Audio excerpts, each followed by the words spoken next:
Hello everyone, नमस्ते अनि झोडले स्वागत छ मेरो युट्युब च्यानलमा। म अनिसा मगर नवलपुरदेखि। सो आई होप हजुर सबैजना सन्चै अनि आरामै हुनुहुन्छ होला। अनि म पनि सन्चै छु साथीहरू। आज चाहिँ म न्यू डे न्यू भिडियोको साथमा हजुरको माझमा उपस्थित भइसकेको छु। अन्त्यसम्म हेरेर लाइक कमेन्ट सेयर सब्सक्राइब गर्न चाहिँ नभुल्नु होला। अनि हामी आएको छौँ यता जङ्गल च्याउ खोज्नको लागि। अनि हाम्रो साथीहरू देख्न सक्नुहुन्छ, हामी 4 जना आएको यता। ए बाँदर आयो भने सबैजना डराएर भाग्छन्। यता भोला गर है समिटा राना। अनि हामीले खानेकुरा पनि ल्याउँछौँ, चौचौहरू पिरो चौचौ लिएर आऊँ।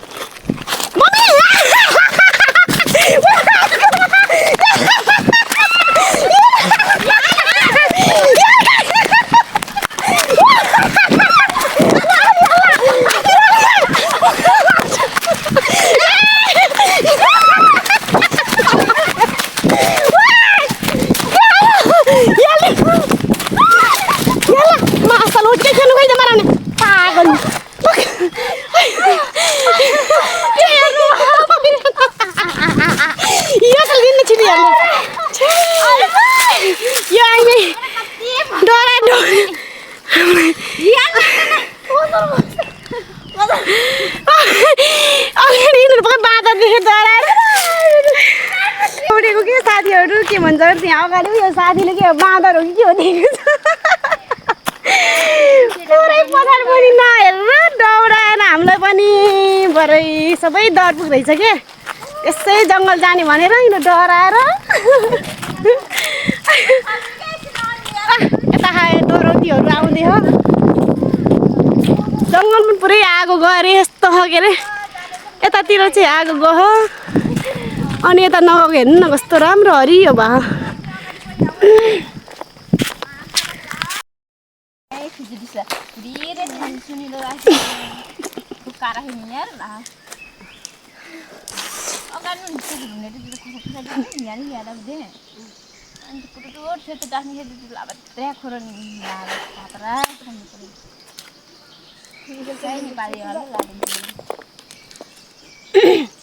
हामी गफ गर्न आएको कि ठाकल खान आएको हो।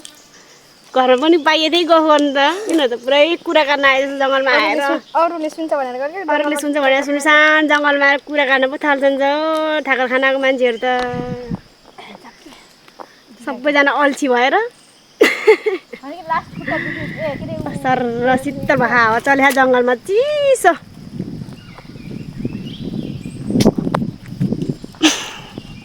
बल्ल ठाकल भेटायो के बाप्पा झोप्पा झोप्पा भयो त कति बाक्लो है। वा यता पनि हो कति हो यति आत्तेर ती देखा के हेर्नु ठाकल। वाउ त पाके है यार आगो गयो कति पाके है आयो। आवा ठाकल टिप्छ ल गाइस खानु पर्यो नि। ठाकलले यस्तो अर्ग्यानिक ठाकल खानु पाइन्छ क्या जङ्गल आयो भने। यस्तै गाउँघरमा बस्यो भने यसरी बेला बेलामा यस्तो जङ्गल घुम्न नि पायो, यसरी ठाकल खान नि पाइन्छ। हेर्नु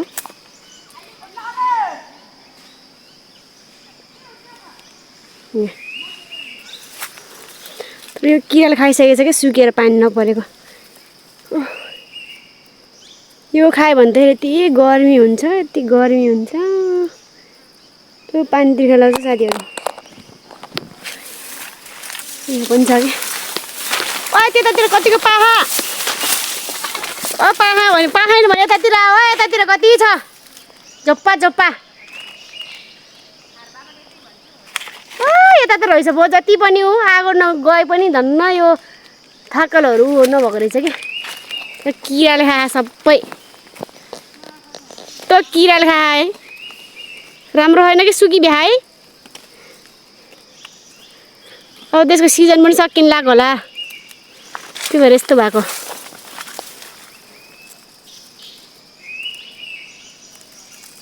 पुरै सुक्यो कि यो हामी कति किराको। आउ त ठाकल भेटायो नि डराउँदैन।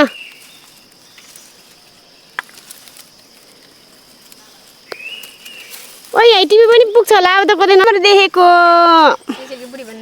सुशीलको बुढी त हाम्रो सिङ्गल प्रो म्याक्सहरू फेरि पुरा मिलाउँदैछ हो ठाकल त पर्सिमा कति धेरै बिग्रिन्छ कि एक्लै हिँडेर मेरो छोरा ल्याउनु त मच्छरले टुकेर पुरै टुर्का निकालिदियो त मच्छरले घाँस काटेर हिँडेको कि म त यहाँ घाँस पनि काटेँ एउटा मुठा यहाँ चौचौ बन्छ चौचौ निकालौ न खाम मेरो हेरी नहुँदैन कि यार त्यस्तो नभनौँ हेरी छ कि लाली जिङ अनि यो पनि देखाओ यस्तो खाजा खाने टक्क लाएर रमाइलो पाहाड मेरो त्यसै हावा त उठाउँछ हाम्रो पनि चार्ज गर्नुपर्छ क्या मैले हामीलाई पनि दियो न कति तिर्खला है केहरू नदिने फुर्का चाहिँ नाग्दै जाट खेल्ने ल छिटो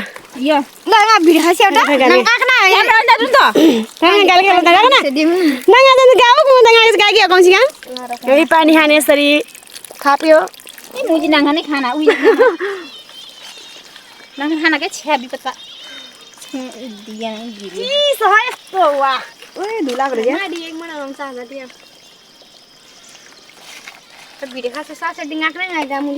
पानी पनि खाइयो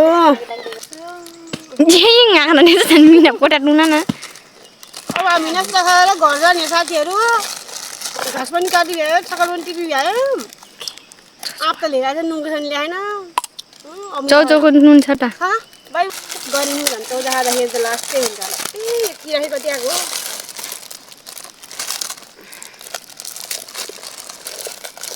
यिनीहरूले के एउटामा मलाई भ्लग बनाउनु पर्छ औलाको मन्दिर दसैँ पूजा गर्दा सफा हुन्छ त्यहाँदेखि यस्तो है कोही आउनु भएन स्कुल हाम्रो गाउँको स्कुल हेर्नु कति राम्रो म पढेको स्कुल सानोमा म पढेको स्कुल हो यो चाहिँ अहिले त कस्तो सफा राम्रो भयो गाउँ त यता तलतिर खगेर